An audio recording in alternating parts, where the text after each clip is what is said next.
திருச்சபையை குறிக்கிறது, சபையை குறிக்கிறது. நீங்களும் நானும் தான் யாரு? ஆட்டுக்குட்டியாருடைய மணவாட்டி. அருமையானவர்களே, பாருங்க, ஆண்டவர் நமக்கு மணவாளனாக இருக்கார். ஒரு மிகப்பெரிய ஒரு மகிழ்ச்சியான ஒரு காரியம். ஒரு கல்யாண வீட்டுல இப்படிதான் பாருங்க. ஆமா, பொண்ணு மாப்பிள்ளையும் என்ன செய்யறாங்க, அவங்க கல்யாண வீட்டுல அங்க ஆலயத்துல தாலி கட்டி விட்டு அவங்க நேரம் எங்க வராங்க, மண்டபத்துக்கு வராங்க. அந்த ரிசப்ஷனுக்கு அவர்கள் மேடைக்கு வருகிறார்கள். அப்ப ஒரு பாட்டு ஒருத்தன் பாடுறான், கச்சேரியில சிங்கக்கே பிகில் நான் எழுந்தேன், அவர்கள் பட்டாம இருந்தார், சுற்றத்திற்கும் அக்கினியில் நடந்தேன். பொண்ணு மாப்பிள்ளையும் அப்படியே ஸ்டேஜுக்கு வர்றதுக்கு அப்படி எழுதுறாங்க, கொட்டு அடிச்சு நிற்காங்க. இவன் பாத்தீங்கன்னா பாட்டு வேற. அந்த நேரத்துல ஒரு பாட்டு உண்டு, அப்படித்தானே? அந்த பாட்டை பாடும். ஒரு நல்ல நாளோ இல்லையா, அது ஒரு மலர்மணமே அப்படின்னு பாடும். இவன் பாடுறான், சிங்கக்கவியில நான் இருந்தேன், தீர்க்க தரிசனமாவே பாடுறான். அதுக்கானவங்க நிறைய பேருக்கு பார்க்க திருமண வாழ்க்கை எப்படிதான் இருக்குது. சிங்கக்கவியில சிலர் சொல்றது பயப்படுங்க. ஆமா, ஆனா அருமையானவர்களே, திருமண வாழ்க்கை என்பது ஒரு மகிழ்ச்சியான ஒரு வாழ்க்கையாக இருக்கிறது. ஆமா, நீங்க தான் சொல்றீங்க. ஆமே, நல்ல கவனிங்க. ஆண்டவர் நம்முடைய ஆணும் பெண்ணுமாக படைத்ததே, ஆண்டவர் நம்முடைய இல்லற வாழ்க்கையில நாம் ஒரு மகிழ்ச்சியான கர்த்தருக்கென்று ஒரு குடும்பத்தை இந்த உலகத்துல கட்டுபடியாக தேவனுடைய பிள்ளைகளை. ஆனால் இதெல்லாம் உலகத்துல ஒரு குறிப்பிட்ட காலம் வரைக்கும் தான், இந்த உலகம் முடிகிற வரைக்கும் தான் இந்த குடும்ப காலம். ஆனால் தேவனுடைய பிள்ளைகளை இது ஒரு மாதிரியாக இருக்கிறது. பரலோகத்துல நீங்களும் நானும் என்றென்றுமாய் சதா காலமுமாய் இயேசு கிறிஸ்து என்கிற மணவாளனோடு நாம வாழ போகிறோம். அருமையானவர்களே, ஆண்டவராகிய இயேசு கிறிஸ்து மணவாளனாக இருக்கிறார். திருச்சபை எவ்வளவு ஆசீர்வதிக்கப்பட்டது தெரியுமா? எபேசியருடைய புத்தகத்தில் சொல்லப்பட்டிருக்கிறது, ஆவிக்குரிய சகல ஆசீர்வாதத்தினால நம்மளை என்ன செஞ்சிருக்கிறாரா? சொல்லுங்க, ஆசீர்வதிக்கிறார். எப்படி ஆசீர்வதிச்சிருக்கிறாரு? ஆவிக்குரிய சகல ஆசீர்வாதத்தினாலும். அருமையான கர்த்தருடைய பிள்ளைகளே, இன்றைக்கு சபையில எப்படி ஆசீர்வாதம் என்று போதிக்கப்படுகிறது என்று சொன்னால், நல்ல அவருக்கு கை நிறைய பணம் என்ன செய்யணும், சம்பாதிக்கணும். அவர் நல்ல வசதியான வாழ்க்கை வாழ்ந்து அவர் ஆசீர்வதிக்கப்பட்டவர்னு நம்ம சொல்லலாம். தன்னுடைய நிருபத்துல என்ன தெரியுமா சொல்லுறாரு? ஆவிக்குரிய சகல ஆசீர்வாதத்தினால நம்மளை என்ன செஞ்சிருக்கிறாரு? ஆசீர்வதித்திருக்கிறார். அது என்ன ஆசீர்வாதம்? என்ன ஆசீர்வாதம் தெரியுமா? உன்னதங்களிலே நம்மை அவரோடு கூட எழுப்பி நம்ம உன்னதங்களிலே என்ன செஞ்சாராம்? 2ஆம் அதிகாரத்துல சொல்லப்பட்டிருக்கிறது, உன்னதங்களிலே அவரோடு கூட நம்மளை என்ன செஞ்சாராம்? வசனத்தை முடிக்க பாப்போம், வசனத்தை முடிங்க, கரெக்டா முடிங்க. இப்ப பிள்ளைகளே பாத்தீங்கன்னா ஒரு போயத்தை சொல்லி கொடுத்தா, ஆமா, திங்கட்கிழமை முதல் மாசம் ஆரம்பிக்கிற போயம் எந்த வரையும் பொறுத்துமா? ஏப்ரல் போனாலும் அவன் அந்த போயத்தை நினைக்க மாட்டான், படிக்க மாட்டேக்கான். ஐயா, ஸ்கூல்ல இந்த வருஷம் அகாடமிக் இயர்ல முதல் நாள் போய் நிற்கிறேன். திங்கட்கிழமை 2ஆம் தேதி பள்ளிக்கூடம் கலந்து நிற்கேன். எங்க பையன்கிட்ட ஒரு கேள்வி கேட்கேன். 9th ஸ்டாண்டர்ட்ல இருக்கிற ஒரு கேள்வி கேட்கிறேன். அவனுக்கு இங்கிலீஷ் எடுக்க. அப்போ ஒரு கேள்வி கேட்டேன், சரி இவனை எப்படி இருக்காங்கன்னு பார்ப்போம் அப்படின்னு சொல்லிட்டு, என் தம்பி இசுக்கு பாஸ்ட் டென்ஸ் என்ன யாராவது சொல்ல முடியுமா அப்படின்னு கேட்டா, எல்லாரும் என்னமோ அமெரிக்காவுடைய ஜனாதிபதி யாரு எந்த மாதிரி இசுக்கு பாஸ்ட் டென்ஸ் என்ன தம்பி, டென்ஸ்ல எப்படி இருக்கீங்க அப்படின்னு பார்க்கலாம் அப்படின்னு சொல்லிட்டு கேட்டா, அவ்வளவு பேரு நம்மள ஒசாமா பின் லேடன் மாதிரி பார்க்க ஆரம்பிச்சுட்டான். உடனே எனக்கு ஒருத்தர் பதில் சொல்லல. உடனே நான் சொன்னேன், இங்கிலீஷ்ல எவ்வளவு கீழே கிடக்கீங்க. உடனே அவ்வளவு பேர் கீழே பார்க்கானுங்களா? கீழே கிடக்கணும்னா அவன் எங்க பார்த்தான்?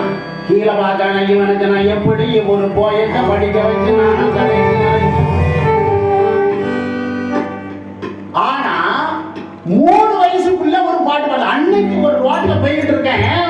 அந்த தாய் அந்த பிள்ளைய கூட்டிட்டு போய் கிட்டத்தட்ட ஒரு 5 வயசுக்குள்ள இருக்கும். அந்த பிள்ளை பாட்டு பாடுது பாருங்க. அண்ணன் பாத்தியா அப்பாத்தி கேக்கு அப்பாத்தி அப்பாத்தி கேக்கு அப்பாத்தி அப்பாத்தி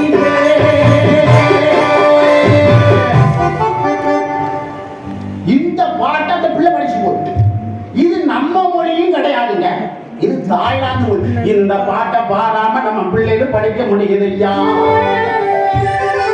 ஆனா ஒரு போயத்தை படிக்க முடியலைங்க, ஒரு வசனத்தை சொல்ல முடியலைங்க, வசனத்தை ஆரம்பிச்சு விட்டா முடிக்க முடியலைங்க. எப்படி போய்கிட்டு இருக்கு ஐயா. இதே ஒரு வசனத்தை நான் இப்ப ஆரம்பிக்க பாங்க, நீங்க கரெக்டா முடிப்பீங்க. நான் உன்னை முடிச்சிருங்க. நான் உன்னை ஆசீர்வதிக்கவே இதெல்லாம் முடிச்சிருவான். என் அருமை தேவ ஜனமே, இந்த காரியம் மிக முக்கியமான ஒரு காரியமாக இருக்கிறது. அருமையானவர்களே, வசனத்தை நாம் எந்த அளவிற்கு நாம் மனப்பாடம் செய்கிறோமோ அந்த அளவிற்கு நமக்கு ஆசீர்வாதத்தை கொண்டு வருகிறது அல்லவா. என் மகா ஒருத்தி இருக்கா, அவ பாத்தீங்கன்னா டெய்லி நானும் ஒரு வசனத்தை திருத்தலான்னு பாக்குறேன், என்னால எழுத முடியல. பாருங்க, ஜெபம் சொல்லி கொடுப்பா, அந்த ஜெபம் ஆண்டவரே எனக்கு படிக்கிறதுக்கு நல்ல ஞானம் தாங்க அப்படின்னு என் மனைவி என்ன செய்யறாங்க சொல்லி கொடுத்துறாங்க. இவ டெய்லி நான் படிக்கிறதுக்கு எனக்கு நல்ல ஞானம் தாங்கன்னு கேட்டாங்க. நானும் திருத்தி திருத்தி பாக்குறேன், படிக்கிறதுக்கு ஏதுக்குமா ஞானம், ஞானமா வேணும். அருமையானவர்களே, டீச்சரு ஆமா, நான் ஒரு ஏனி அப்படின்னு ஒவ்வொன்றா சொல்லிட்டு இருக்கிறா. அப்ப இந்த ஊ ஃபார்னு ஒண்ணு வந்துச்சு. ஊ ஃபார்னு ஒண்ணு சொன்னா பாருங்க, ஊ ஃபார் உட்டுக்கை. அது என்ன உட்டுக்கை? அதனால நாங்க திருத்தி பார்த்தாச்சு, என் மாதிரி உட்டுக்கை கிடையாது, உடுக்கை. வாங்கப்பா, எங்க டீச்சர் எனக்கு எப்படிதான் சொல்லி கொடுத்தாங்க. அருமையானவர்களே, அந்த டீச்சர் என்ன சொல்லி தாராங்களோ அதுதான். அதான் ஐயா பாடி இருக்க, 5 வளையாதது 50 வளையாது. என்ன சொல்லி கொடுத்தோமா, இந்த பிஞ்சு வயசுல அந்த அழகா பூத்து மலர்கள் மாதிரி உட்கார்ந்து இருக்கிறாங்க நம்ம பிள்ளைகள். இவர்களுக்கு நாம எந்த அளவுக்கு இந்த வசனத்துல இந்த வயசுல வசனத்தை ஏற்றுறோமோ அது பின்னால அது பலன் செய்யும் ஐயா. சத்திய வேதத்தை தினம் தியானி சகல வேதம் கண்டிமானி.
நீங்கெல்லாம் சின்ன பிள்ளை, நான் சின்ன பிள்ளையா இருக்குல்ல, இந்த முன்னால இருக்கிற பெரியவங்க நீங்கெல்லாம் சின்ன பிள்ளையா இருக்கும்போது நம்ம முன்னோர்கள் எப்படி வளர்த்துருக்காங்க.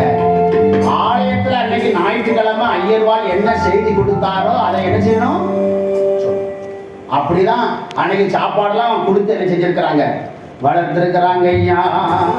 இன்னைக்கு பிள்ளை கேட்கறான், நான் ஆலயத்துக்கு போனோம்னா என் கையில செல்போன் தந்தாதான் நான் போவேன், இல்லைன்னா சர்ச்சுக்கே போக மாட்டேன். இப்படிப்பட்ட காலம் வந்து எல்லாமே மாறி. ஒரு காலத்துல பாத்தீங்கன்னா ஜோம் பண்ணிட்டு போகணும். என்ன தெரியுமா? ஆண்டவரே, இன்னைக்கு இந்த கணக்கு வாத்தியார் ஒருத்தர் உண்டு. அவர் என்ன செய்யக்கூடாது? என்ன செய்யக்கூடாது? வரைய தயர் பண்டரை வண்டி எங்கேயாவது கொண்டு விடட்டும். ஆமா, அவர் வந்தாருன்னா அவ்வளவுதான். அருமையானவர்களே, ஆனா இன்னைக்கு ஆசிரியர் ஜோமனிக்கு போக வேண்டியிருக்குது. இந்த பையனால எந்த ஆபத்தும் காலமே மாறி போச்சு ஐயா. அன்னைக்கு கிளாஸுக்குள்ள நம்மலாம் எப்படி உட்கார்ந்துருப்போம்? ஆமா, வாத்தியார் வந்துட்டாலே, டீச்சர் வந்துட்டாலே நம்ம அதே கொஞ்சம் எப்போ இந்த பீரியட் முடியும் தப்பிச்சம்பாட்டு நம்ம போவோம். ஆனா இன்னைக்கு பயல் இன்னைக்கு சொல்லுற காரியங்களை பார்த்தா இன்னைக்கு நம்மளே பயப்பட வேண்டி இருக்குது. மானிட்டர் வெயிட்டா இருக்கு, கொஞ்சம் குறைக்கணும். ஆமா, தேவனுடைய பிள்ளைகளே, அவர் ரோஜா செடி வாடி போலாமா அப்படின்னு அவர் எழுதியிருக்கிறாரு. அத ஆக்டிவ் வாய்ஸ்ல இருக்கிறாரு. தம்பி மாதிரி நீங்க பேசிவ் வாய்ஸா மாத்திரை சொல்லி கொடுத்து அவர் சொல்றாரு. யாராவது ஒருத்தர் சொல்லுங்க. அவர்தான் சொல்லுதான், வாடி ரோஜா ஓடி போலாமா. எப்படி எல்லாம் பேசிவ் வாய்ஸா நம்ம அங்க மாத்தறாங்க ஐயா. ஒரு பேப்பர்ல, ஆமா, அல்பாபெட்ல ஆங்கில எழுத்துலயே மிக மோசமான எழுத்துன்னு ஒருத்தன் கேட்டுதான். அவன் எழுதியிருக்கான் டபிள்யூ. ஏன் வைஃப் டபிள்யூ வைஃபுக்கு முதல் எழுத்துனது டபிள்யூ. அருமையானவங்க, எப்படியெல்லாம் நம்ம பயத்தை என்ன செய்யலாம் யோசிக்கிறாங்க ஐயா. காலையெல்லாம் மாறி போச்சு. ஆனால் கர்த்தருடைய வருகை சமீபமாகி கொண்டிருக்கிறது. ஆண்டவர் தம்முடைய மனவாட்டிய சபையை ஆண்டவர் எடுத்துக்கொண்டு போகிற காலம் வர போகிறது. யார் இந்த மனவாட்டி? தேவனுடைய திருச்சபையை. திருச்சபையில இருக்கிற எல்லாரும் கர்த்தருடைய மனவாட்டிகளா? ஆண்டவர் மத்தேயு சுவிசேஷம் 25வது அதிகாரத்திலே சொல்லுகிறார், மணவாளனுக்கு எதிர்கொண்டு போக 10 கன்னிகைகள் என்ன செய்தார்களா? அவர்கள் காத்திருந்தார்கள். அதில் 5 பேர் புத்தி உள்ளவர்களும் 5 பேர் புத்தி இல்லாதவர்களுமாக இருந்தார்கள். நீங்களும் நானும் மணவாட்டியாக திருச்சபையில் இருக்கிறோம். அருமையானவர்களே, ஆனால் புத்தியுள்ள கன்னிகையாக மணவாட்டியாக ஆண்டவர் நம்மளை அழைக்கிறார். புத்தி இல்லாத கன்னிகைகளுக்கு கைவிடப்பட்டது போல நீங்களும் நானும் கைவிடப்பட்டு போய்விடக் கூடாது. இந்த நாளிலே அருமையானவர்களே, அந்த மணவாட்டியுடைய காரியத்தை குறித்து நான் உங்களோடு கூட நான் பேச விரும்புகிறேன். வாசிக்கலாம். ரூத்தினுடைய புத்தகத்தை நாம் எடுத்துக்கொள்வோம். ரூத்தின் சரித்திரத்தை இந்த நாளிலே நாம் பார்க்க போகிறோம். அருமையானவர்களே, இந்த ரூத்து சரித்திரம் மிக முக்கியமான ஒரு சரித்திரமாக வேதாகமத்திலே இருக்கிறதை பார்க்க முடியும். வாசிக்கலாம். 1ஆம் அதிகாரம் 1வது வசனத்தை படியுங்கள் வேகமாக.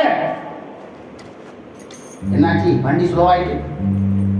படிங்க. ரூத் 1ஆம் அதிகாரம் 1வது வசனம். நியாயாதிபதிகள்